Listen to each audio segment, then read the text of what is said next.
I am Albert Best. I'm the owner and president of the International Chameleon Combat Systems Federation, which is responsible for the regional organization for combat karate jiu-jitsu and the regional special forces combat academy. We are responsible for several things. We are responsible for conducting classes in chameleon combat, which include combat, chameleon combat jiu-jitsu and chameleon combat karate. So it's a hybrid system that's been internationally recognized for since 2005. We also conduct programs for defense officers. That includes police, security guards, the military, and that's under the Regional Special Forces Combat Academy arm. Every week, you would find us conducting classes for the adults and kids 3 times a week: Mondays, Wednesdays, and Saturdays. Well, the discipline we are trying to teach is pretty much a way of life. It's really just a tool for mastery of life, and that can have several different interpretations. But in terms of the physical side, it's about adaptability. So we train in combat. In combat, does not necessarily mean self-defense, but it can mean defense against illnesses. So you combat that by keeping fit as well as healing arts. We do jiu acupuncture as well as some aspects of energy healing as you go up in the system. Dojo is really the word that we have embraced from Japan for training center, martial arts training center. Just like the word gi for uniform, there's certain things that we really embrace in terms of the Orient. We have sensei, meaning teacher, os, a greeting that, just respectful greeting. So there's several things that we still embrace. I would say when I first returned to Barbados some 20 plus years ago, there used to be a hive of activity in terms of martial arts. However, I think that dwindled. And I think COVID kind of made it worse. The advent of COVID-19 made it worse. I know a lot of clubs actually closed the doors. But however, we have persist. You see, we have over 200 students, but you would never see more than probably 40 students at class at a particular time. Absenteeism can range sometimes for 6 months. So people might sign up for a year and you don't see them 6 months out of that year. That's how martial arts is not treated as a priority for some. No, martial arts actually teach you not to fight because my journey in martial arts started when I was about 8 years old. My dad was a jiu-jitsu practitioner. He thought that I was going to be small just like him because my dad was 5'6", just like him, small stature. Um, and he decided to teach me martial arts. However, my brother, who was a 6-footer, never taught martial arts. And I went through a journey of just wanting to fight just to test it out, so to speak, because in those times there never were a lot of tournaments, that outlet for people to test the skills and stuff like that. So we would fight against each other.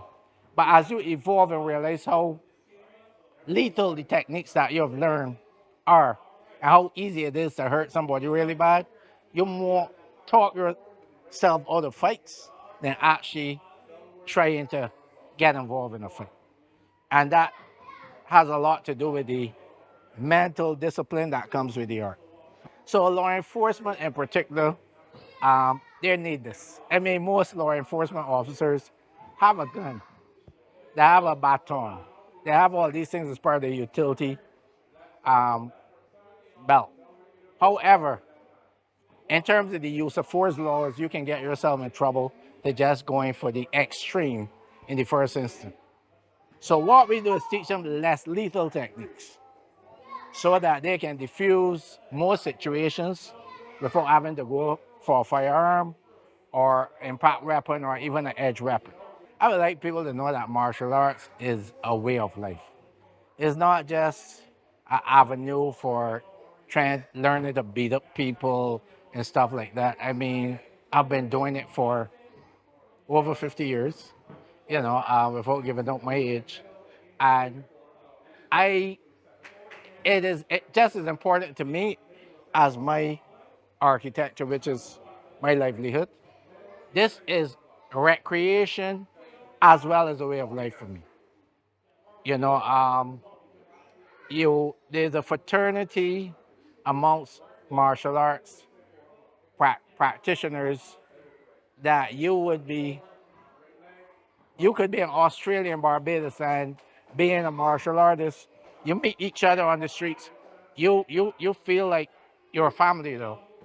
It's hard to explain. You're a family and you never meet that person, you just know that they're martial artists. Because right away you know that this guy or girl comes with a high level of discipline. My name is Dr. Adrian Waterman, a pain specialist in Barbados as well as an anesthesiologist. Do you know that already doctors in Barbados are prescribing medical cannabis?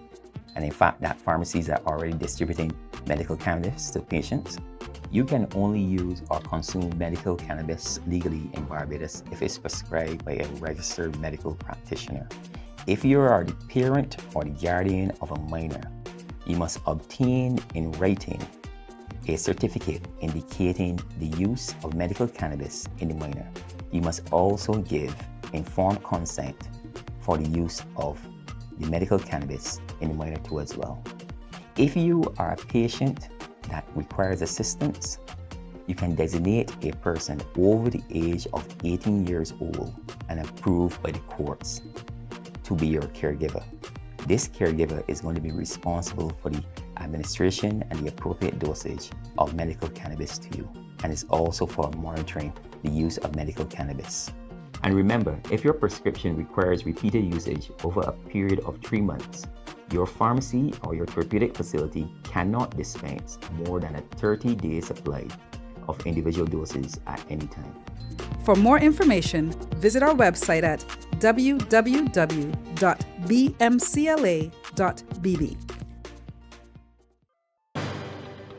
As Barbadians prepare for the Atlantic hurricane season, here is some basic information for every household. A gallon of water per day per person for consumption to cover about 2 weeks. At the very least, a 3-day supply of dry goods and canned foods. An adequate supply of prescription and non-prescription medication, along with a first aid kit. You will need to stock up on hygiene supplies like toilet paper, toothpaste, and soap. If you have a baby, you should ensure you have extra diapers and wipes, as well as any special food items. You should ensure you have flashlights, batteries, and a portable radio. At this time of year, Barbadians are advised to avoid buying excess meat, frozen foods, and other items that require refrigeration in the event that electricity is lost for an extended period of time. This would result in spoilage and a wastage of money.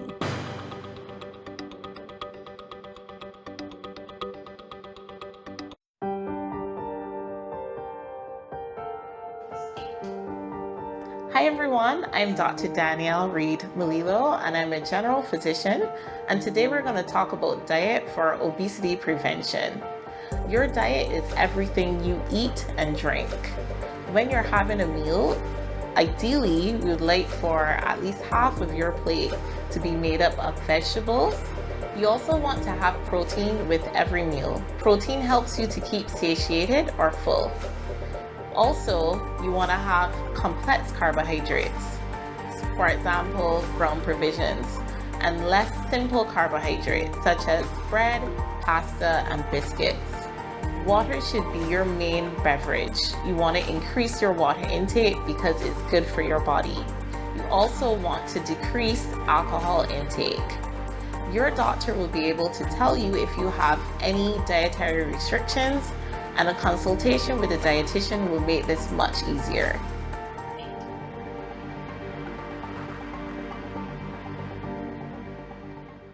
Keep it clean, keep it green. Barbadians, we invite you to get involved and play your part. as we clean and green Barbados. Coming to your community with media launches, bulk waste collection exercises, community engagement sessions, and giveaways. Get on board. Let's keep Barbados clean and green. Beautiful, beautiful Barbados.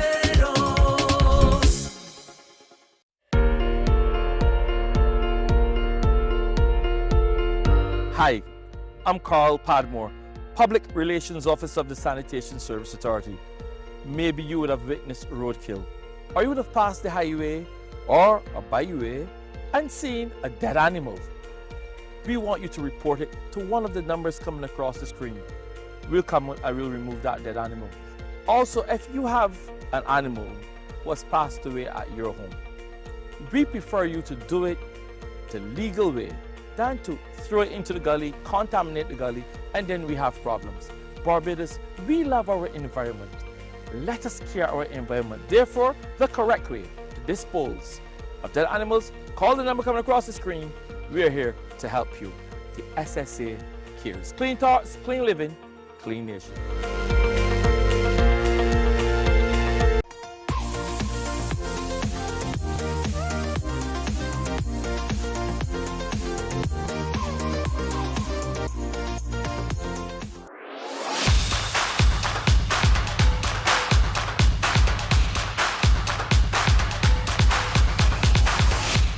I think females are more focused on a short program that teach them some short defensive tactics to diffuse situations.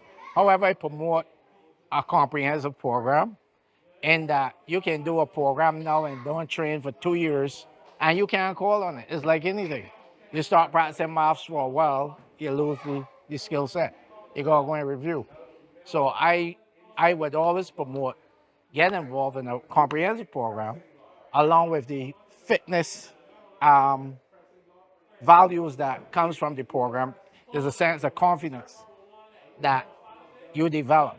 Like juniors, we teach them different things in terms of building their self-esteem, respect for each other, teamwork, the importance of it, and not to bully anybody. So we will have people that come in here with a bully attitude, and because of what they learn, they now would kind of talk the bully out of a situation. Our style is very hands-on.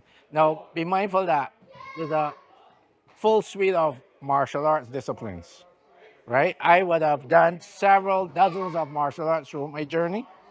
However, I've concentrated in the past few decades in arts that are practical or self-defense related.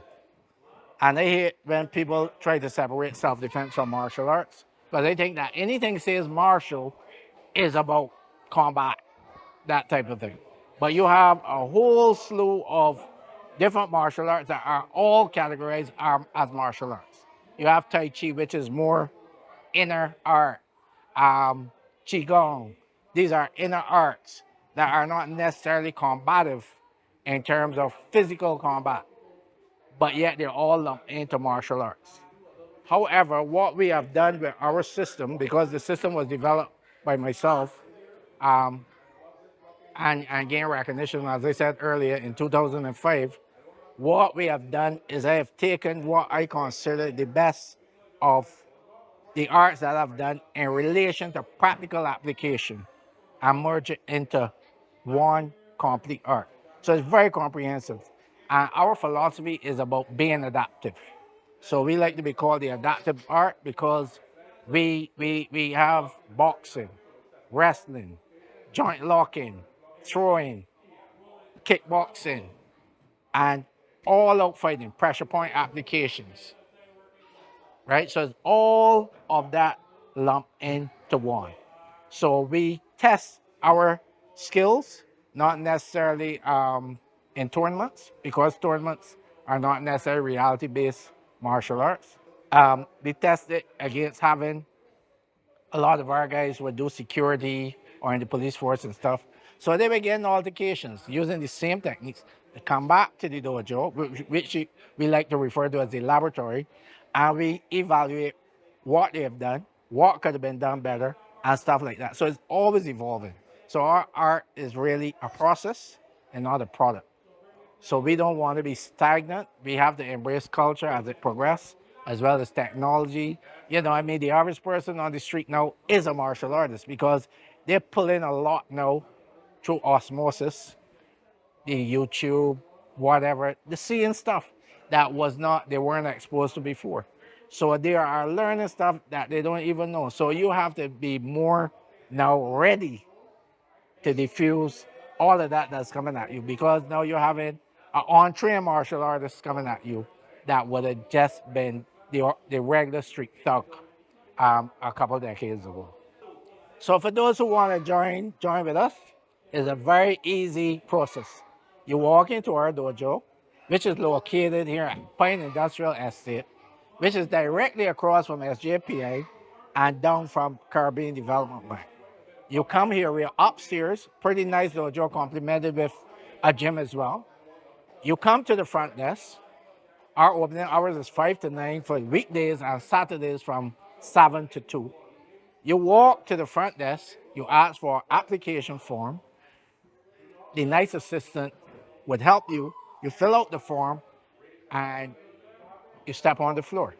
It's that easy. You sign the form, pay the requisite fee, which is very, very, very, very affordable, and you come on the floor with a winning attitude. And that's it. And you can join any day. We don't have set times for you to say, all right, we have beginners on Monday, no. You walk in once, class is scheduled, and we accommodate you. We have several instructors, all trained under myself, highly qualified guys that would assist you.